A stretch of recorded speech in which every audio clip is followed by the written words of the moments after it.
ദുരന്തം അപകടത്തിന് കാരണം ഡ്രൈവറുടെ പരിചയക്കുറവ്. നമസ്കാരം. ഈ ദിവസത്തെ ഏറ്റവും പ്രധാനപ്പെട്ട വാർത്താ വിശേഷങ്ങളുമായി ജനയുഗം ടോപ്പ് 10 ന്യൂസിലേക്ക് സ്വാഗതം. വാൽപ്പാറയിൽ 9 പേരുടെ മരണത്തിനിടയാക്കിയ അപകടത്തിന് കാരണം ഡ്രൈവറുടെ പരിചയക്കുറവെന്ന പൊള്ളാച്ചി RTO. അമിത ബ്രേക്ക് ഉപയോഗവും അപകടത്തിലേക്ക് നയിച്ചു. മോശം കാലാവസ്ഥയോ കാഴ്ചക്കുറവോ ഉണ്ടായിരുന്നില്ലെന്നും RTO സെഞ്ചരിയൻ മാധ്യമങ്ങളോട് പറഞ്ഞു.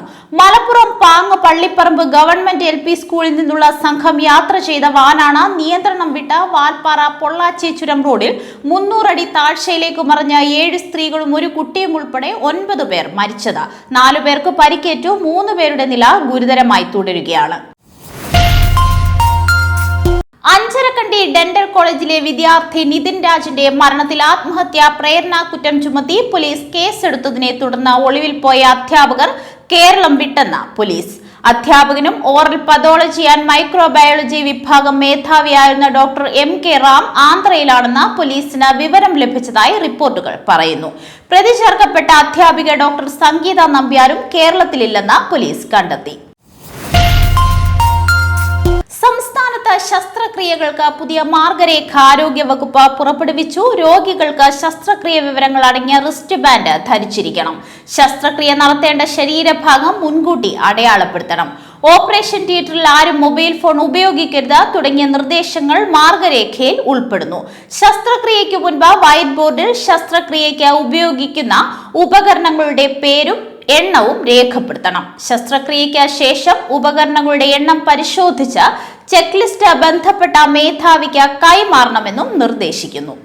ശസ്ത്രക്രിയയ്ക്ക് മുൻപ് ഡോക്ടറും നഴ്സും രോഗിയുടെ IP നമ്പർ, കേസ് റെക്കോർഡ് എന്നിവ പൂർത്തിയാക്കിയിരിക്കണം. സംസ്ഥാനത്ത് ഇന്നും വിവിധ ജില്ലകളിൽ ഉയർന്ന താപനില രേഖപ്പെടുത്താൻ സാധ്യത. 12 ജില്ലകളിൽ യെല്ലോ അലർട്ട് തുടരുകയാണ്. വയനാട്, ഇടുക്കി ഒഴികെയുള്ള ജില്ലകളിലാണ് മുന്നറിയിപ്പ്.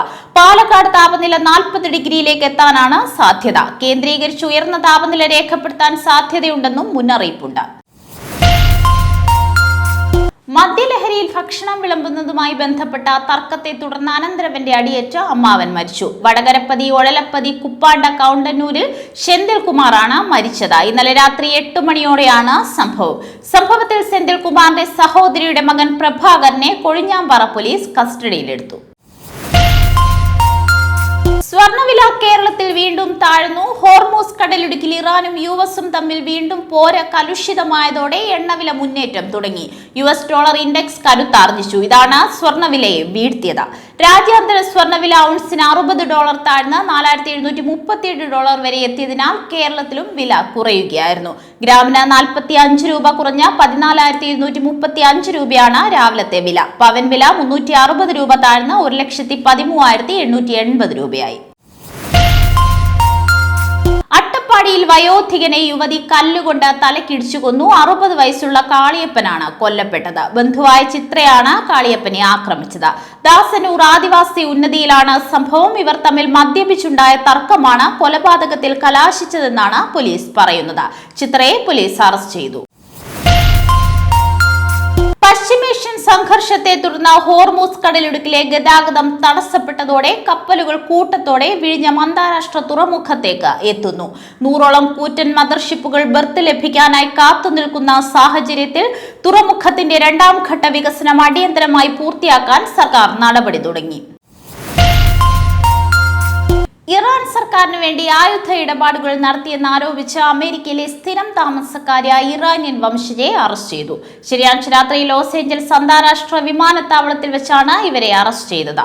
സുഡാനിലെ ആഭ്യന്തര യുദ്ധത്തിലേക്കായി ആയുധങ്ങൾ എത്തിച്ചു കൊടുക്കുന്നതിൽ ഇവർ ഇടനിലക്കാരിയായി പ്രവർത്തിച്ചുവെന്നാണ് റിപ്പോർട്ട്. ജനയുഗം ടോപ്പ് 10 ന്യൂസിലൂടെ വീണ്ടും കാണാം. കൂടുതൽ വാർത്തകൾക്കും വിശേഷങ്ങൾക്കുമായി ജനയുഗത്തിന്റെ വെബ്സൈറ്റ്, YouTube ചാനലുകൾ സന്ദർശിക്കുക.